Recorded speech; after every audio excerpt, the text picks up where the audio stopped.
Nasa kabilang linya na ang magiting na si Radyoman Kirby Manson ng Armin Davao at sa mga nakalipas na araw pa ito ay nakatutok na po dyan. Sir Kirby, Radyoman Kirby Manson, good morning. Kumusta? Nakatulog ka ba dyan? Lalo yung mga kasama natin dyan, ating mga kababayan sa Davao. Radyoman Kirby? Yes, good morning, Radyoman Elmar. Nakatulog naman kagabi. Pero yun nga, nang tumama yung 6.9 na aftershock, talagang malakas pa rin yung aftershock, Radyoman Elmar. Nangyari pasado alas 7 kagabi matapos yung tumama itong 7.4 magnitude na lindol sa may Manay, Davao Oriental. Kung saan nga sa pinaka-latest na update, Radyoman Elmar, ay umakyat na sa 7 ang naiulat na nasawi matapos nga tumama yung 7.4 na lindol doon sa may Davao Oriental. Sa datos ng nakuha natin from Sir Ednar Dayanghirang, ang Regional Director ng Office of Civil Defense or OCD-11, sa 7 mga nasawi, 3 nito ay mula sa Pantukan sa Davao de Oro, 3 sa may Mati City, Davao Oriental, at isa naman dito sa Davao City, kung saan ang isang biktima dito sa Davao City ay nadaganan ng pader kahapon. Anong nangyari itong malakas na lindol, Radyoman Elmar, at patuloy pang hinihintay naman ng OCD-11 ang opisyal na ulat ng mga nasawi at nasugatan mula sa iba pang mga local government unit. But so far, yan yung initial, no? 7 mga nasawi at meron namang na-report na mga injured, mga nahilo kahapon, lalo na yung mga estudyante. May nag-viral na isang video na nahulog yung mga debris sa isang paaralan. But so far naman ay ligtas na yung mga yung situation at yung kondisyon ng mga estudyante. So patuloy ngayon ang isinasagawang rapid damage assessment, Radyoman Elmar, sa mga lugar kung saan meron tayong team doon na sa may Manay, Davao Oriental na nakatutok ngayon. May mga aftershocks pa rin na ramdam doon sa area.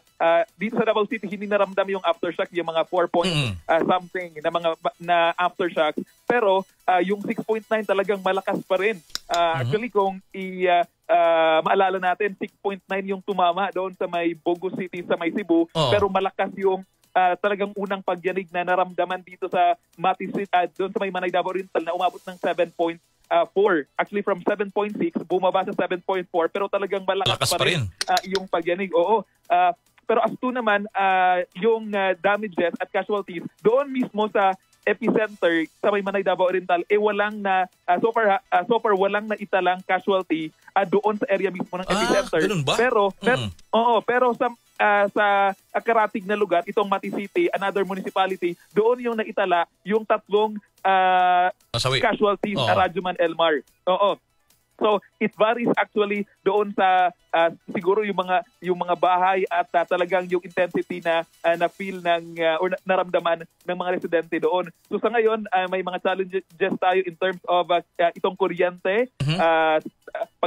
Pagdating doon ng kagabi lang nang nagsimula yung biyahe ng ating team doon sa may Manay, Davao Oriental, sa may Mati City, ay talagang madilim yung paligid at talagang parang walang supply ng kuryente. Walang supply ng kuryente at yung mga residente ay pumunta sa mas mataas na lugar. Yun nga, nang nag-issue ulit itong ating DOST T-Box ng tsunami warning.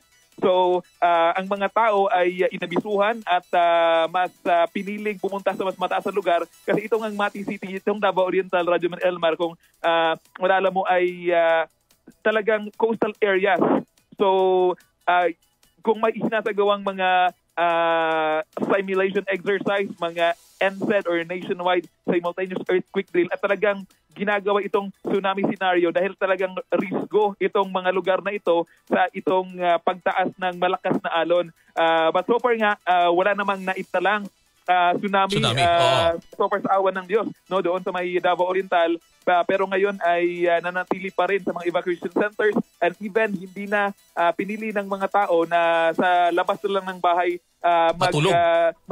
matulog dahil talagang delikado kung merong mga aftershock na natatala dito sa Davao Oriental or sa Davao region, Radyoman Elmar. I'm just curious, Radyoman Kirby, at sa iba pang mga nakikinig na nunod sa atin na hindi taga sa Davao, gaano kalayo ang Manay, yung epicenter dyan sa lungsod ng Davao? How many hours kung mag-travel ka punta sa Manay? Ano kalayo? Actually, aabot ng 5 hours, Radyo Man Elmar, from Davao City. Oo, depende pa rin yan kung may mapa-private or mag-commute. Pero nasa 5 hours talagang medyo malayo rin ang biyahe patungong Davao Oriental, Radyo Man Elmar. Yung by land naman, mag-travel ka, pwede ba makadiretso doon? Dilan sa baka may mga nag-landslide din, may nakita rin kami sa mga video na nagbagsakan din yung ilang mga poste. So far, kumusta yung travel by land papunta sa mga lugar na yan? Sa Mati, papunta ng Manay. How's that, Radyo Man Kirby?